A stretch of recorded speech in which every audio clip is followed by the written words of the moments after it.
Hello, everybody. I'm Jackie Cooper, and I have a special guest with me today. It is Vivian Kerr, who is the writer, the director, the star of the new film Scrap. And Vivian, I am so glad we're getting to talk to each other because ever since I saw the movie, I'm like, boy, this woman is just a triple threat. Oh, thank you. That's very nice of you. What amazes me, is that I hate to say it, I wasn't familiar with you before, and you just, sprang full form with this movie that is so well crafted, and you do it all.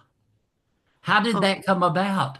well, thank you. Well, I think it kind of happened in stages. So, primarily my background is as an actor. So that's what I studied in school, and that's what I was sort of doing throughout my 20s.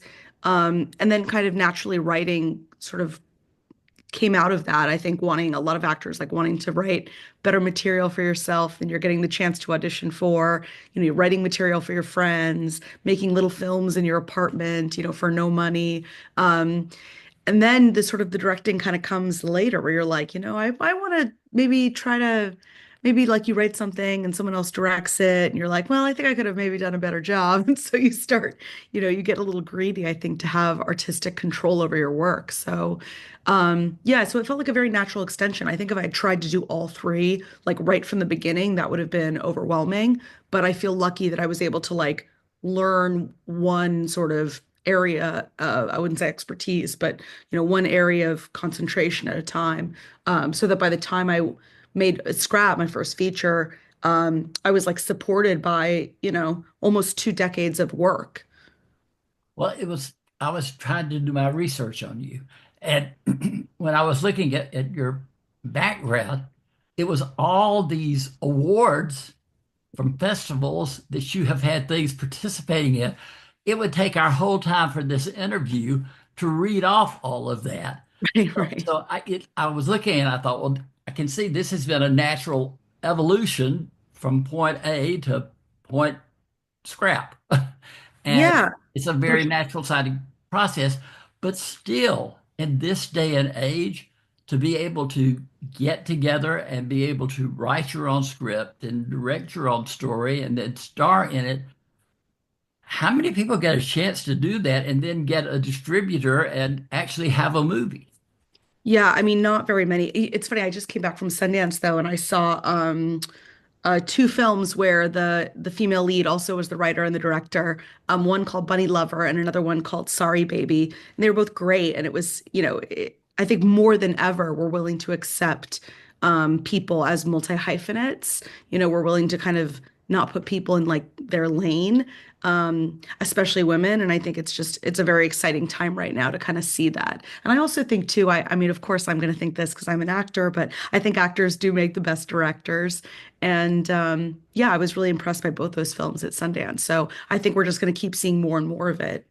Well, I don't know if you know or not, but one of my favorite films of the year was My Old Ass. Oh, I haven't seen it yet. That was at Sundance last year. But it was directed by Megan Park, I think it's her name. Mhm. And she was an actress who is now a director. I just, again, that movie just it came out, and I thought, wait a minute, I remember seeing Megan Park in such and such and such and such, and here she is with this movie, you know, that's just terrific. And I felt that way when I watched yours. I wondered though, did the story come first? Had you been writing the story of Scrap and then thinking, this might make a good movie or might make a good book? Yeah, Whatever. no, I no book. But I mean, I guess it could, but I don't know if I could write a novel. Yeah, I think just it was all very natural. It was I was writing other things, and then my neighborhood in Hollywood had sort of just changed a lot, and suddenly there were a lot more people sleeping in their cars, sleeping in tents, and that was something I saw every day, and kind of was just thinking a lot about.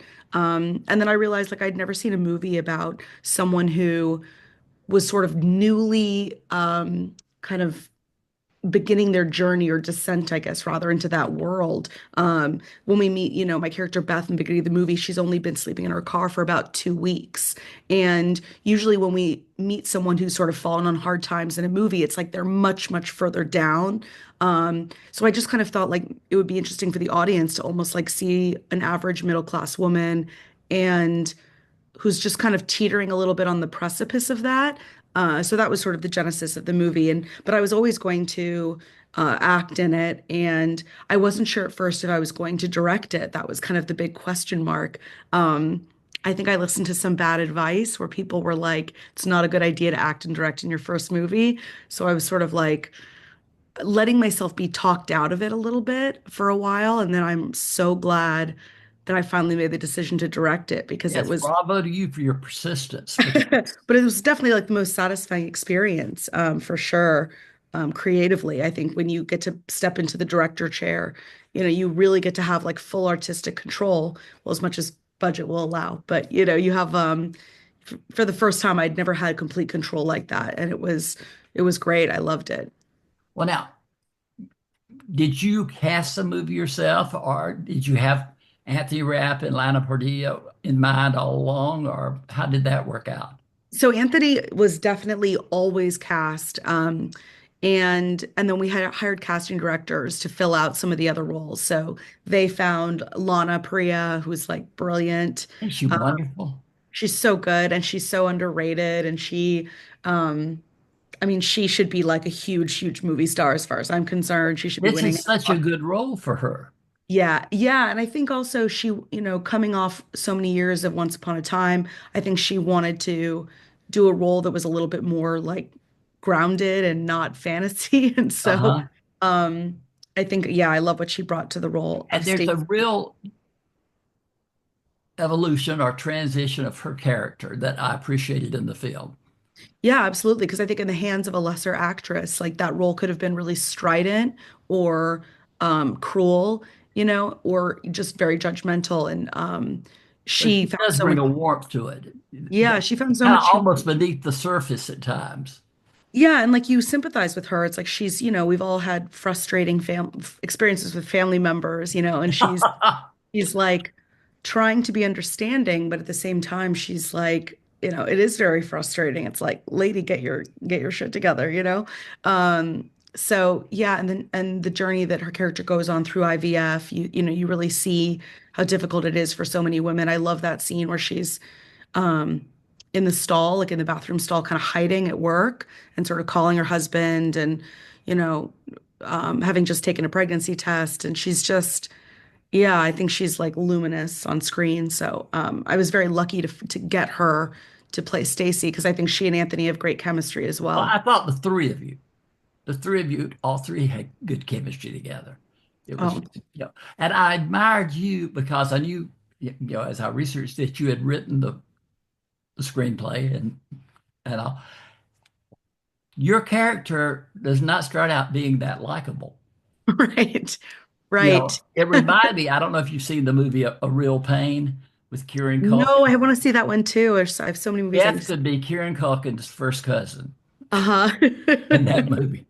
Because Yeah. I'm sitting there thinking, oh my gosh, we all know people like this. Mhm. And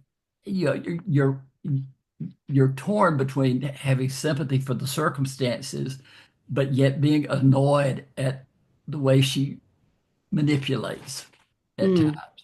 And I really Yeah. admired you for, I thought, gee, she's not writing herself in the most favorable light right here as the character.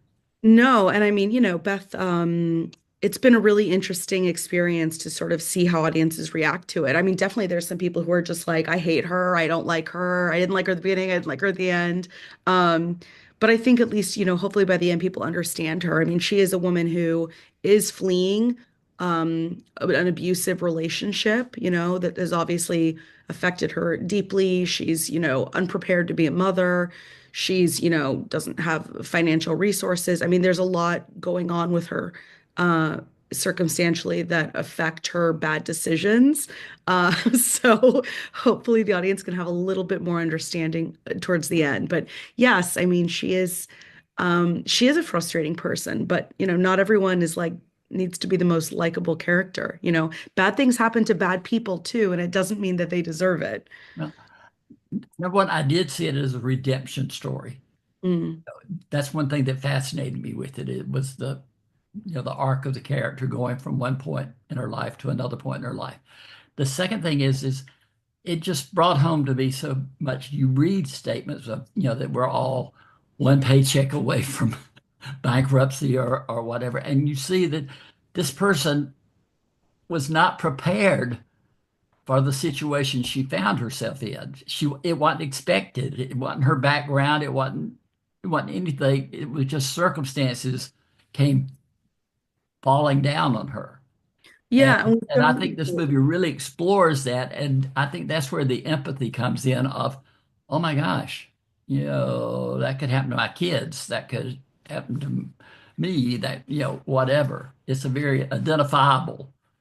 Yeah, I was hoping like structurally with the screenplay to kind of like reveal those layers as we go. Like so in the beginning of the movie, you don't really understand what happened to her. You can tell that she like is going on job interviews. She needs a job, but like you don't really know what happened to her old job until about halfway through the movie when Ben goes to her office and finds out that it was just downsizing. Like her job was eliminated.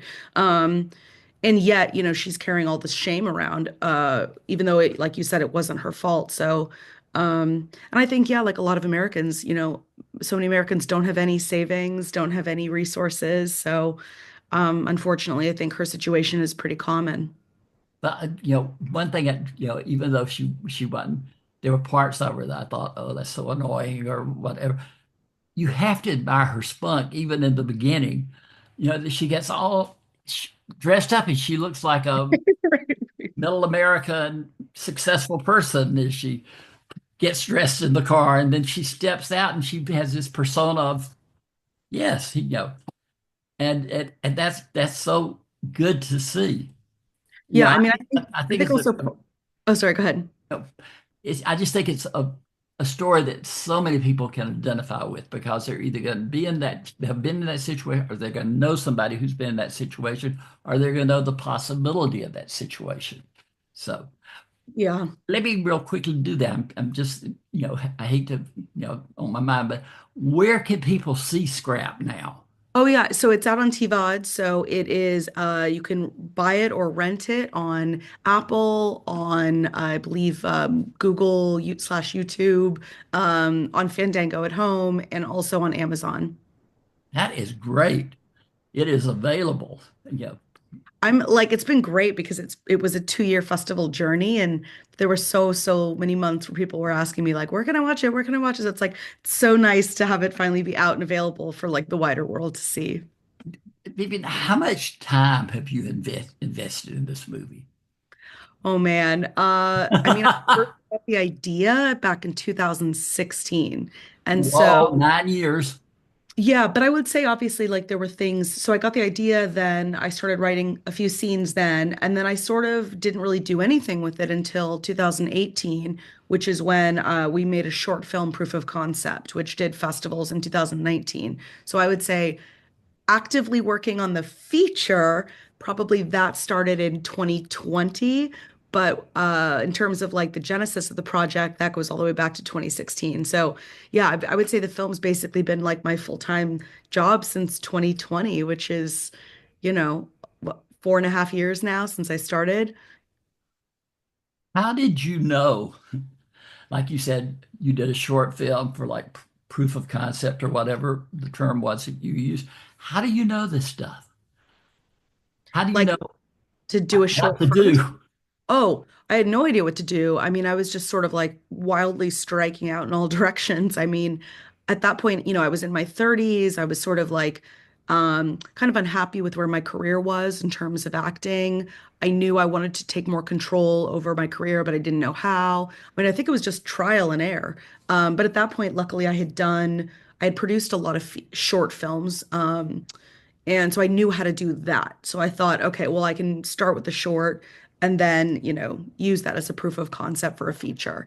Um, and, I probably could have um, gotten the feature made, gone straight to the feature, but I also think I didn't have the confidence yet. So I think I needed to do a proof of concept short to sort of make sure that the idea really had legs and that and that I believed in the idea enough to make it a full feature because, like I said, a feature film will take 3, 4, 5 years of your life. So it's like you have to make sure that this is something you really want to spend that amount of time on. And luckily doing the short kind of confirmed that for me.